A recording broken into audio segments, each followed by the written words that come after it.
Welcome to Farm Charm Chic. I'm Emily. I'm so glad you're here because in today's episode, I am taking my sugar mold and I am giving it a Christmas makeover. You guys love to see how I decorate this for different seasons, so I thought I would show you a Christmas version. I found these beautiful napkins that I thought would be fun to put on a cute little peat pot and place a bottle brush tree in the top. It turns out really cute. I'll show you how to take some basic Christmas ornaments and piece them together to make a beautiful shelf sitter. And it's been a minute since I've made a riser, so I'm going to take these cute containers from Dollar Tree and this candle holder and piece them together to make a beautiful riser you can use all year long. I hope you stick around and see all of the fun things we create today. If you like crafting, DIYs, dupes, hacks, thrift flips, or just creating in general, I would love if you would consider subscribing. If you like any of today's projects, remember to hit that thumbs up, but let's go make some DIYs. I love my sugar mold so much, and I decorate it for all different seasons so it can stay up year round. So I'm going to show you how I do it for Christmas. So I have originally put some Spanish moss down into each of the little holes there, and so I'm just placing those back in because I will want them in there for this one. Now I'm just taking some ribbon that I picked up. I got this ribbon this year at JoAnns, and it's actually the ribbon I put all over my Christmas tree this year, so this will definitely tie in my decor with my Christmas tree. So I love doing different things like that. And I'm just making sure I have this ribbon really crisp and straight here. It was a little bent on the edge here, so I'm just making sure that the front portion of this anyway, where this sits in my home, you do not see the back of it. So just keep that in mind as I do this, that the back you definitely can tell is the back. So if you have one of these and you want it from a 360 view, just maybe make some different alterations to what I do so that way you can tell. But you'll see what I mean by you'll be able to tell which is the back here in just a moment. Now I'm just putting the glue on here so I can fold this ribbon over to make it look as clean as possible. Even though the back is going to be against a wall so you will not see it, I still want to do my best to make it look as clean as possible. So I'm just putting some hot glue and folding the edge of the ribbon over. Now, I've had a few of you ask me, like, what makes this a sugar mold or what is a sugar mold? And the best research that I can find is that it's what bakers used to keep, like, their brown sugar in to store it. So, like, a lot of, like, cake makers and stuff. So that's the most information that I've been able to find. I did place glue on the back to hold that ribbon in place, and then since this is at an angle, it's thicker at the top than it is the bottom. It kind of gradually shrinks in size. I pulled that ribbon as tight as I could at the base, so that way you can that way my ribbon's not straight in the back, but it makes it sit as flush as possible here. So I do put a couple of little glue dots there to hold this in place. When that dries, you won't be able to see those, especially with what I'm going to put on the front. It will mask those as well. So I just want this to be as flush as possible around the whole sugar mold. Now I have these rusted jingle bells. I picked these up at JoAnns and I thought they were really cute and would be the perfect addition. They do blend in a little bit on camera here. You can't see them as well as you can in person, but it is just kind of a different visual element to add. So you could use anything that you have or skip this at all. I just like adding a little extra touch, a little embellishment. Let's plus the item a little bit and have it be that little extra go over the top. I really think that makes your pieces look high end. Now you can kind of see how those jingle bells are there. You could place them down further over the ribbon, but I found this darling ornament here that says joy, and I'm just going to unscrew the little eye hook out of this so it takes it from an ornament to just a little decoration piece here. I'm just going to eyeball where I'm placing it to make sure that is exactly where I want to put it. Now, since I decorate my sugar mold for different seasons, I like to add the ribbon as a base because I glue my things to the ribbon and not to the sugar mold. It is wood and it's like a waxed wood, so you're able to kind of peel off the hot glue if hot glue does get on it, like where I put a couple glue dots underneath the ribbon. But I like to glue most of my stuff to the ribbon so that way when I change it out for different seasons, it just comes right off when I take that ribbon apart and all of my little embellishments come right off. And those bells, I would just unscrew the wire in the back to take those off. Now these trees came from Walmart and I picked up 3 of them and I'm just taking off the little burlap sacks. They didn't fit well in my sugar mold. I tried them with and without the Spanish moss and everything, and I did not love the height that was giving, so that's why I decided to remove them. So try that with your trees that you pick out or whatever you put in here. Just kind of see what works best. Now this would easily, you could do this in like a wood box. It wouldn't have to be a sugar mold. You can kind of use this for any type of maybe wood boxes you have, or 3 of like the little Dollar Tree wood boxes, the drawer boxes. Glue a couple of those together to be able to do a project similar to this. I put some styrofoam, just some leftover styrofoam in each of the top of those sugar mold holes. And that Spanish moss that's down there is what's stopping those from going down further. So that Spanish moss is kind of holding those into place. You can glue it to the Spanish moss if you want, but mine was a tight enough fix. I didn't have to do that. So I'm just putting a little bit of glue on each of the trees. Now, I don't know if this particular method was better than what I do next, if I should have changed the order that I did, but I decided I want some Spanish moss to cover that, and I knew that was what I was going to do, but I really thought that it would be better for me to glue the trees in the styrofoam first because you have such a little amount of the wire that you're working with, and I thought if I had to glue it on top of the Spanish moss, I wouldn't even make contact with the styrofoam. So I glued those in, and then this middle one came out quite easily here for me to place the Spanish moss around. This is just covering that styrofoam so we don't see it. So you kind of determine what might work best for you. Maybe your stem on your tree is really long, and so you could glue that Spanish moss down. That would definitely be a little bit easier, but this works just the same. So you can see I will cut a little bit of it off here. Now I buy my Spanish moss in big bags from the craft store. They do sell it at the Dollar Tree, but I feel like if you get it on sale at the craft store, you get a much better deal, value for it. You'll pay $6 or $7 for a bag, but it lasts you forever, and you get maybe twice the amount that you would get from Dollar Tree if you spent that much on the little bags that they have. So keep that in mind. I mean, the stuff from Dollar Tree works fine if you just have some of that. Now for the rest of these trees, the other two, I'm just going to leave them in place and hold up the bristles of the brush tree there, and you can see it exposes that styrofoam, and I will just be able to slip some of that Spanish moss in, and I will just go 360 all the way around those trees to make sure it is covered really, really well. The Spanish moss kind of can get a little out of control, so just give it a little haircut with your scissors or snip some back. I think it's kind of fun and rustic to have some of the pieces kind of coming out, but you don't want it to be too over the top, so I'm just going to kind of trim it back a little bit, but I really like the rustic look of it, kind of looking a little shaggy. Now I could have left it with just the 3 trees and it would have been beautiful that way, but I had some littler trees that matched these bigger ones, 2 of them, and so I thought it would be kind of fun to add those in, and it's just kind of a space filler. So it kind of is a matter of personal preference, but overall I'm so excited to have this out, and really I feel like this could go all the way through January. It's not specific Christmas. I mean, it's got the colors. It has the joy ornament on there, but it's not over the top Christmas. So I think it is something, one of those pieces you could leave out all through winter. What do you guys think? Is this something I could leave out all winter? Let me know what you think. But overall, I think it turns out beautiful. I'll try and leave a link for a sugar mold down in my description box to see. They had sold out on Amazon at one time, but maybe they're back in stock and I will place them there. So if you want to invest in one, you definitely can, because they're so fun to switch up for different seasons. I love using napkins to do different decor items with, and I found these at JoAnns. I got them on sale for like 60% off or something, but I loved the edge. Now inside of this pot is just some joint compound that's been watered down, and it's dried for over 24 hours. So I just want to let you know something in the bottom of your pot you're going to want to give it some stability. Now these napkins have the most beautiful edge to them, and so I thought they would be so cute turned upside down on a pot, and I'll show you what I mean by that. These were 3-ply napkins, so I peeled the 2 layers off of the back, so that way you're down to just the one surface, the one ply that you're working with. I'm just covering the entire surface with Mod Podge, and then I'll take a brush and smooth that all out, so you just have a thin coat of the Mod Podge all over. And then I'm using the base of this napkin as a trim around the edge of the pot here. Now I'm leaving a little bit of an excess on the top, so that way I can fold it over and have it go onto the inside of the pot. You're not really going to see on the inside of the pot, but just in case. And I'm taking my time because I don't want these, I want it to be as straight as possible. And when you're lifting it up, if you feel your napkin start to tear, you just kind of want to stop.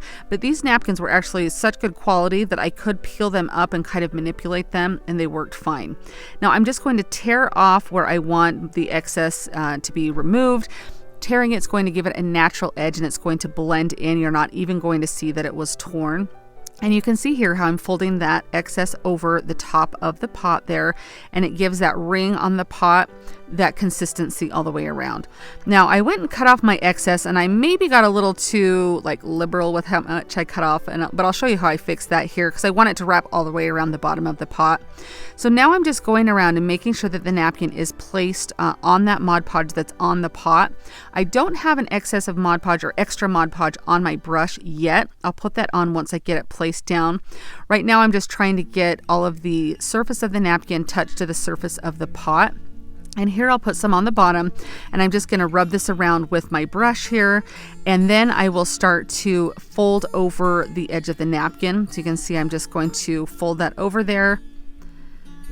And you can kind of see as I do this that there's a little spot left over in the middle. If I would have paid attention to how much I cut off the bottom of the napkin, I probably wouldn't have run into that issue. But it works out fine because luckily we're working with napkins and Mod Podge, so fixes are super simple to do here. Now I'm going to take the Mod Podge and put it all over the pot. This is going to give the protection that you're going to need on the outside of the napkin. So that way it's going to be water resistant. You're not going to have that napkin tear or anything. This is just giving that protective layer and making sure that it is all bonded to the surface. Now you can see I'm just taking a torn piece of napkin and I'm just going to place this down on the base there, and then I'll set it down and just kind of tear off all of the edges around. You don't need to cut this with a scissor because I feel like you get more of an edge that way and it does not look as clean. I know that sounds like an oxymoron, but when you tear it, it kind of leaves those little fibers of the napkin. So when you put the Mod Podge on it and place it down, it's going to kind of disappear into itself. And so it really helps it blend in much more with a torn edge than a cut edge. Now, and you can use water to tear the edge. This one, I didn't really need the water because I didn't need to be super precise. So I just tore it drier with the little Mod Podge that it had on it, and it seemed to work just fine. I found this bottle brush tree at Walmart. I loved how it had the different sections on it. So I'm just going to take off. Now you could leave this little wood stem on there if you want. It's going to be hidden in the pot. So I thought, well, I can probably use it for another project or something. Do you guys ever do that? Take pieces off and think, oh, I'll use it. And then it just goes into a stash. I'd love to know if I'm the only one that does that or if you do that. So let me know in the comments. So I'm just taking some scrap styrofoam and gluing that into the bottom of the pot. That's just going to give it the stability there. And then taking some Spanish moss here. I love to buy my Spanish moss at the craft store. I feel like you get a better deal than you do at the Dollar Tree. I know I say that all the time, but it really is such a good value. And I'm just taking just whatever amount I feel looks good, and I'll just put some hot glue down on that styrofoam, and that's just what's going to hold that moss in place. When you do place your Spanish moss down, just know that it's got like that glue can seep through and burn you. So either wear some finger protectors or just be very careful when you're doing this. I'm tucking the Spanish moss in around the edge so it's not completely like haywire and crazy off all of the edges there. Kind of helps it adhere also. So I'm just taking a paintbrush. I'm just going to place a little hole in the middle of that Spanish moss and the styrofoam. So that's where I'm going to stick my tree. Now I'm taking just a teeny bit of Mod Podge, and I probably should have done this before I put the Spanish moss on, but I didn't know I wanted to do it until this point. So I want to put a little bit of glitter around the edge to kind of have a little shimmer where that snow is, not overboard. I know some of you were like, ooh, no with the glitter. And then I have a lot of you who were like, yes, at Christmas time, glitter is totally okay. I've never used it in my Christmas DIYs until this year, but I'm loving it. So it's just a little bit to give it a little bit of a sparkle. Now, once this is completely dried, I'm just wrapping some twine around this. You want to make sure that Mod Podge is dry before you kind of move on to these next steps so you're not tearing up that napkin at all. So I just wrap it around 3 or 4 times and then just tie it off. I don't think I show it, but I do put a dot of hot glue in the back to help hold those up. Since this is at an angle of the pot, the twine can slip down a little bit. So I just put a little bit there. It's hidden underneath the twine. You won't see it, but it'll just make sure those don't slip off there. I made a finger bow just by wrapping some twine around my finger 3 or 4 times and then tied it off in the middle. And I'm just going to tie that on here to kind of add a little bow. Now you don't have to do this embellishment at this point. You could stop at any point or do something totally different. But I have these little rusted jingle bells that came on like a string of them. I've used them in a few of my other projects this year. I'm just going to glue a couple of them on here. And I didn't love the look of just 2. So I decided to get a little bit of greenery that I had and glue that into the sides kind of underneath the bell, coming out in front of the bow. You can kind of see it's just the tip of some greenery, extra greenery I had. And I do that on both sides, and then I add a third bell on top. Since sometimes things look better in groups of 3, I feel like that looks much better than just the 2 bells that I had. And I love the little addition of the greenery. I take a bunch of hot glue and place that down into the hole that we made with the end of the paintbrush in the styrofoam and in the Spanish moss. It's just a little bit of a stem that you have to work with here, so I just really want to hold on to that to make sure it's secure and that it's dry and that glue really takes hold. Here's the final product, and I think it is absolutely beautiful. I think this really encompasses that woodland type of feel that is so popular this year, as well as using the bottle brush trees in all of your decor.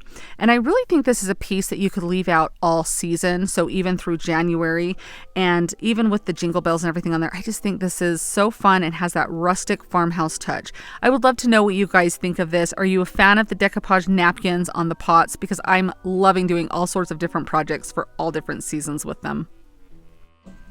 I have these little red blocks from a different like home decor Christmas piece that I've had for years, but I'm ready to kind of change it up. So I kept the little blocks, took off the decals that were on them to use for another project so that way I can repurpose them. And I'm just taking some sage color chalk paint, and I wanted it to be a little bit darker, so I just added some antiquing wax. It's just the Waverly antiquing wax that I put in there, and I'm just going to use this as my color. Now against that red, it doesn't look the greatest right now, but once you get it all covered up, I really do like the color. It's kind of a grayish green, really neutral, really pretty. Now this ornament came from Walmart. I've seen wood trees kind of like this at Dollar Tree or Five Below or somewhere else. I've seen them besides Walmart, but they're so fun. Pick up a couple of them because I feel like they're so versatile. Now to turn this from an ornament into something that you're working with, I'm just taking some pliers and holding on to that eye hook, and I'm just unscrewing that from the top, so that way you don't have that piece right there. It's such a fun thing to use for tiered tray decor or different little knick-knack decor that you want, is just take some ornament pieces and take that little hanging portion out, and voila, you have such a beautiful piece to use. Now these mini ornaments also came from Walmart. They do them every year. They have different designs each year, so this is this year's design. And I love this piece on earth. I thought that was so cute. And if you have some from years past, they had some really cute Christmas tree farm ones that I thought would be really cute, but I'm just using some current pieces for this. So just using some hot glue, I'm going to center that the best I can. You guys know I love to eyeball things, so I just kind of feel with my fingers to make sure I have the closest to center there. And now I'm just going to put some glue onto this tree.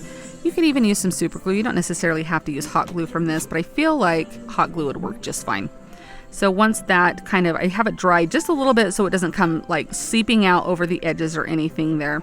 And then I'm just going to center that, and I'm going to use my fingers, you can kind of see there, to kind of feel the front and the back and the sides to make sure I get as close to even. That's kind of how I eyeball things. So do what you will with your methods. I'm sure it's going to work great. But in the end, this is just such a cute little shelf sitter. It would be beautiful on a tiered tray or mixed in with a bunch of different decor pieces. Even if you were making a bunch of these to sell, I think these would be adorable. I love them. I would love to know your thoughts on this. If you like this, do you guys want to see some tiered tray decor? I haven't done any Christmas tiered tray decor this year, and I'm kind of itching to do some. So let me know if you guys would like to see that. But overall, I think this is a beautiful piece. I love the natural look it has to it and kind of that neutral vibe. It's been a little while since I've made a riser, so I'm kind of excited to show this to you guys. If you're new here, I love to make risers. I make them all year long, and they're so fun to use in your decor. I have so many different ideas. I'll link some videos down in my description box if you want to see those. But I love that Dollar Tree has these little containers, and they have these little scalloped edge on the lid. I've made some of the bigger ones, but this is the first time I've seen these little mini containers. So I'm just taking a candle holder. You can use one that you have at home. You could use a wood one. You could use, Hobby Lobby also sells candle holders like this. They're like $1 more or something than Dollar Tree when you get them on a discount. But I'm just going to paint both of these the same color so they match. So I'm just using some white chalk paint. And you guys look at these adorable little hands down here. This is my little boy that came down as I was making this, and he wanted to help. And I thought, well, how can I say no to that? So his paintings, this just shows you don't have to be perfect with this. But I let him paint both sides of it. At first I thought, oh, I'll have him do the inside. And then I was like, well, he did a pretty good job. So I do end up letting him paint when I turn it over on the surface that will actually show. But of course, on the bottom, it's not going to show that much because you're going to glue it onto the candle holder. So I'm just showing you here, he flipped it over and started doing that. And I think he did such a great job, and I just love that his cute little hands are here forever in this cute little video making this riser, and he'll remember making this, so that is kind of fun. You get to watch us do a little tag team here. So he's drawing the one piece while I'm painting the riser, and then we switch here in just a second. But it does take a few coats, maybe 3 coats of paint to get the coverage that you like, maybe even 4 depending on what kind of chalk paint you're using.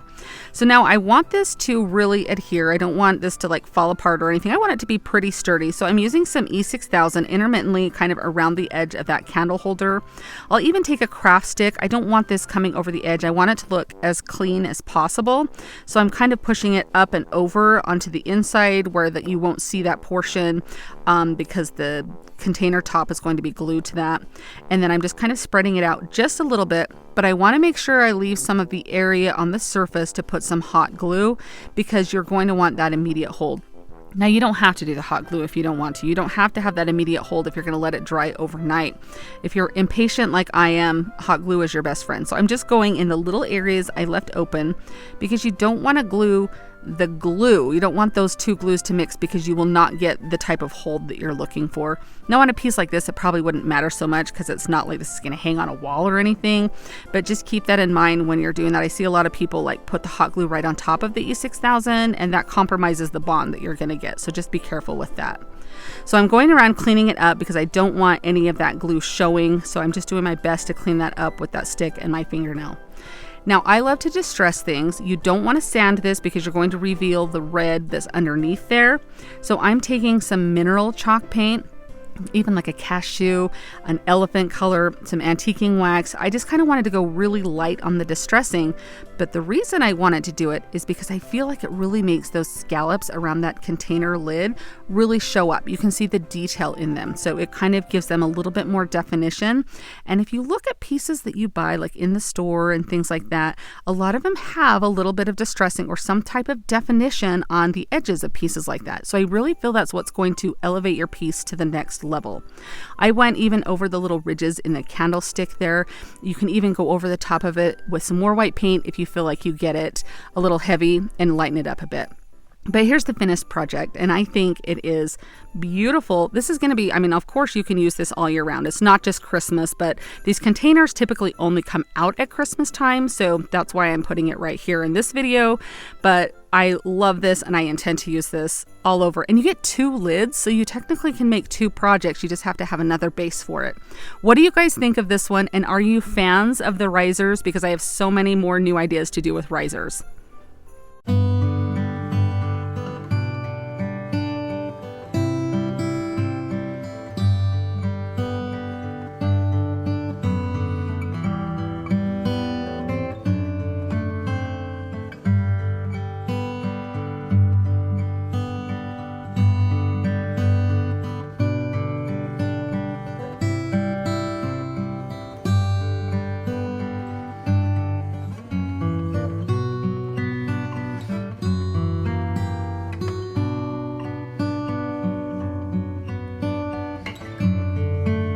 I am so happy with how all of these pieces came out. I feel that they're all beautiful and they each hold their own.